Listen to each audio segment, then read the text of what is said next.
So if you think that superannuation is a fantastic structure to save for your retirement, and you want to put all your resources in there, I guess apart from your own home, then what are the limits? And these are the two limits. There's two types of contribution limits. The first one is concessional limits, and if you're under 50, they're currently $25,000 worth of contributions. That's your effective limit, and that is made up of that 25,000 concessional contribution limit is made up of your employer contributions, any deductible contributions, or salary sacrifice contributions.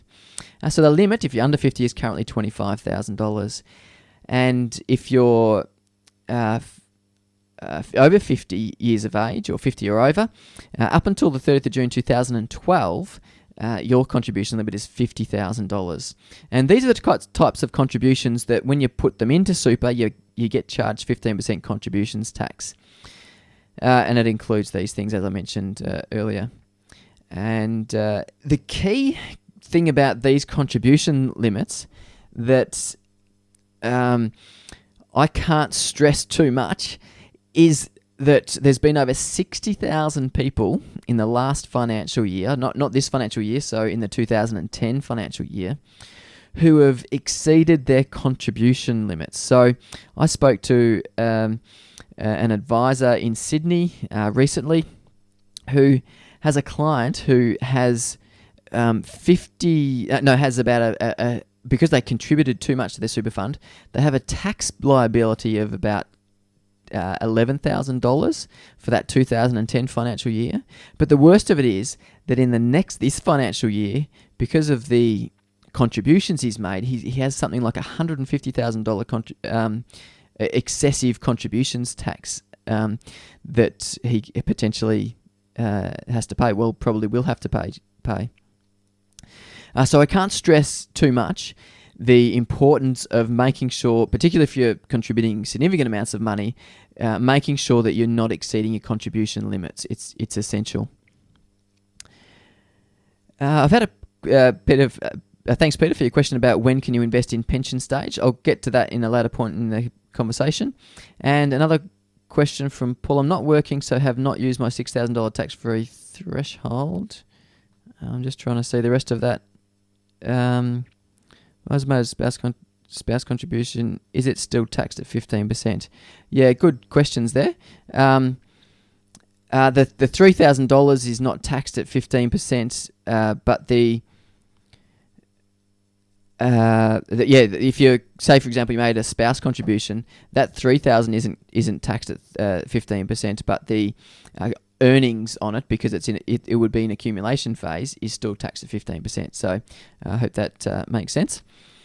So getting back to the contribution limits. So we've talked about the concessional contribution limits, and now the other type is the non-concessional contribution limits, which is currently set at $150,000. That was supposed to be indexed up each year by $5,000 increments based on inflation, but they limited it during the last budget due to the global financial crisis. So they're currently $150,000 of what they call non-concessional contributions. So this is where you've got money outside of super, or you've sold, say, for example, an asset, an investment property, and you want to put that money into super.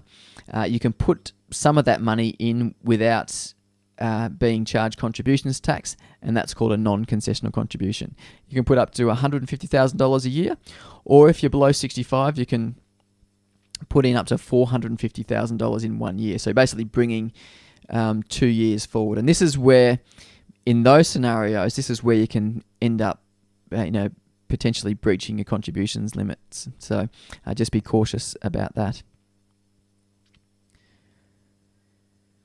If you are over 65 years of age and you are still working, you can still contribute $150,000 of non-concessional contributions each year, but you can't do that bring forward rule. You can't bring forward 2 other years and make it a $450,000 contribution. And the work test is working 40 hours within 30 days in the financial year. So if you satisfy that test, you satisfy the requirements to contribute to super.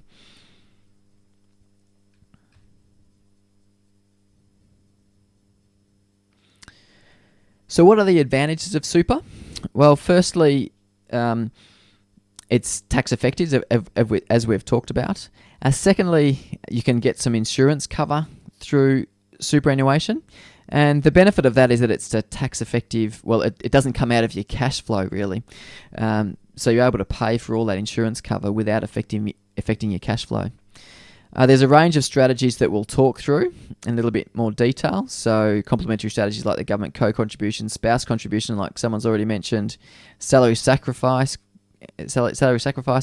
transition to retirement, and offsetting capital gains on the sale of other assets. And I think somebody might have had a question about that as well. Other minor things is that you're protected from bankruptcy to a large degree. So if you end up being bankrupt, your superannuation is generally protected from that unless you make some significant contribution to it. Just prior to announcing bankruptcy. And there's limited access to it, so that can actually, whilst it is a negative in some respect, it's a positive in that you're not going to spend it, and so therefore it enables you to continue to save for your retirement. Features of Christian super. So in particular, so we've talked about super as a structure, we've talked about some of the benefits of it, and now if we think about the benefits of Christian super in particular, and this is really the only slide that we focus on Christian super specifically. But one of the great things is that there are no entry and exit fees, low administration fees. You can see them there of $1.60 per week plus 0.2% of assets that you're holding within your super. And then there's an investment management fee. So Christian super is classified as like an industry fund where it's not for profit. All the proceeds or profits that it makes basically goes back to the members, and they're able to keep their cost low because of that. There are good insurances with Christian super, and they've recently reviewed some of those or renegotiated some of those. But depending on when you came into Christian super, you may or may not have the level of cover that's currently available. So I can encourage you to just review your insurance details because it really depends on when you join Christian super as to what insurance you have.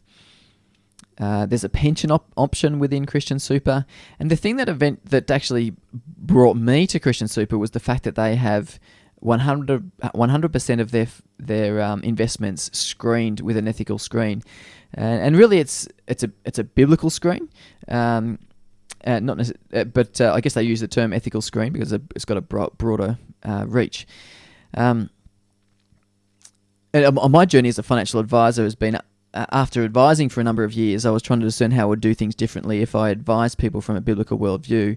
And part of that process, I became convinced that if we could avoid investing in companies that weren't operating in line with our values, then we should do that. We should avoid investing in those types of companies, and I guess encourage or invest in companies that do align with our values. And that led me to, well, how to actually implement that, and that led me to Christian super, and I've ended up assisting them with their financial planning advice. I think that's one of the major benefits of Christian super. As I mentioned before, they're not for profit, and they've got some member education like tonight's webinar.